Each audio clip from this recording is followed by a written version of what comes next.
Hi, I'm Michael, and this is California. And as the lockdowns are starting to get lifted across the country, some of the long-shuttered government resources have already started to loosen up their restrictions on visits to their local offices. In other cases, many government resources like the DMV, Social Security, as well as the IRS have already accelerated their efforts to make more of their services available online. These changes have made access to some government services easier and more efficient and even really faster for many Americans. But for some Americans who are not really comfortable with contacting agencies like Social Security Administration, like Medicare or the IRS online, or who are only able to apply for specific benefits in person, the continual lockdowns have had a dramatic effect on their ability to get the help that they need. One specific program, that's the Supplemental Security Income Program, or SSI, has seen a major decrease in their enrollment over the last year, simply because the local Social Security offices are closed to in-person visits, and except for in a few specific situations, applying for the SSI program cannot be done online. So today we are talking about the continued closure of Social Security offices across the country and how that is hurting some of the neediest Americans and halting their ability to apply for programs like SSI. Now, this is your daily dose. And before we get to it, if you like this information, if you find it interesting, if you find it helpful, please don't forget to like and subscribe. That way you can get updates when our newest and most informative videos become available. So today, we're going to start with the continued closure of the Social Security offices to in-person services and how that is preventing low-income Americans from getting access to the Supplemental Security Income Program, or SSI. Now, back in 2020, in the initial onset of the pandemic and the lockdowns, the Social Security Administration had made the decision to shut down their 1,200 field offices to in-person services in order to protect their workers. This was intended to be a short-lived closure, as the number of people who still needed Social Security services did not change simply because of the pandemic and because of the lockdown. But now more than a year later, Social Security offices are still closed across the nation, and the only lifeline for support for Americans that they have is a website, a phone number, and a fax number on a piece of paper that's left on your local SSA's front door. Luckily, as a result of the lockdowns, the Social Security Administration has made many of their services available to self-service online and made the website more usable and user-friendly than really ever before. So for most people, they can go to their My Social Security account, log in and do things like request a Social Security card, verify your earnings, see how many work credits you have, and much, much more. But one service is still noticeably missing because, except for in rare cases, it's not possible to start an application for Supplemental Security SSI online through an SSA portal.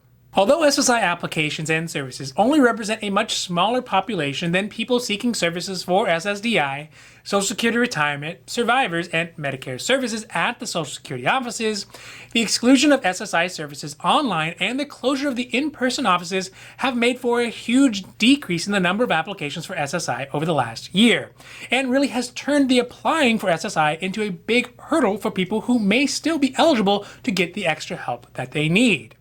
In 2019, around 43 million people visited their local Social Security offices, and out of those 43 million people, around 2 million applied for SSI benefits. In 2020, the number of SSI applications dropped dramatically to 1.6 million, which is the lowest number of people applying in the last 21 years, since 1990.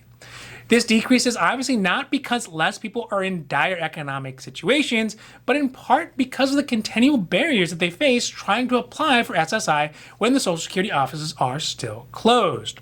Furthermore, the SSI program as a whole has shrunk by around 150,000 people. This is primarily due to the death of current recipients, the lack of new applications, and fewer people being approved for the program as a whole. Usually only around 33% of applications who apply get approved for their SSI benefits. At the moment, only a select few situations allow for Americans to apply for SSI online through the Social Security Administration website. And even then, the applications often cannot be completed without at least speaking to a Social Security representative. With the current decreased capacity of the Social Security Administration, many folks working from home, and the huge influx of people trying to use only the phone to get assistance, reaching the SSA over the phone has become more arduous than ever before. In a real-world sense, the only people who are able to start their applications online for SSI at the moment are those who are younger than 65 years old, who have not qualified for SSI or Supplemental Security Income or Social Security Disability SSDI before, who have a physical or mental impairment that is expected to last at least more than a year or result in death, who have never been married, and who may have applied for SSDI as well as SSI at the same time. This really whittles down the number of people who are even able to start their applications online to a very, very small percentage. It also exclusively eliminates any applicants who are over the age of 65 years old, thus requiring them to get an appointment in person at a Social Security office to speak with a Social Security representative.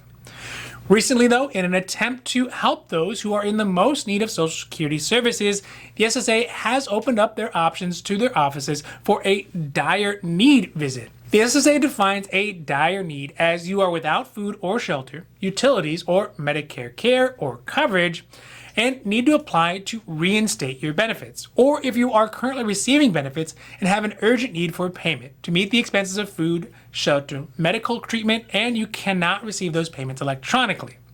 In these cases, it is possible on a very limited basis to get a face-to-face visit at your Social Security office. But these appointments are very limited by the reduction in sometimes singular staff who are working at the Social Security locations. So overall, it makes sense that the SSA offices were closed to the public in the beginning of the pandemic. Those workers, they do have the right to be safe like anybody else. But also, they really are essential workers, and like grocery stores, health workers, and the DMV, they are necessary for the survival of many Americans across the country who rely on or need to rely on services like SSI. Especially now with the vaccines rolling out, these types of workers really should be the first to get the vaccine so they can get back to their post and work for the public good like they're supposed to.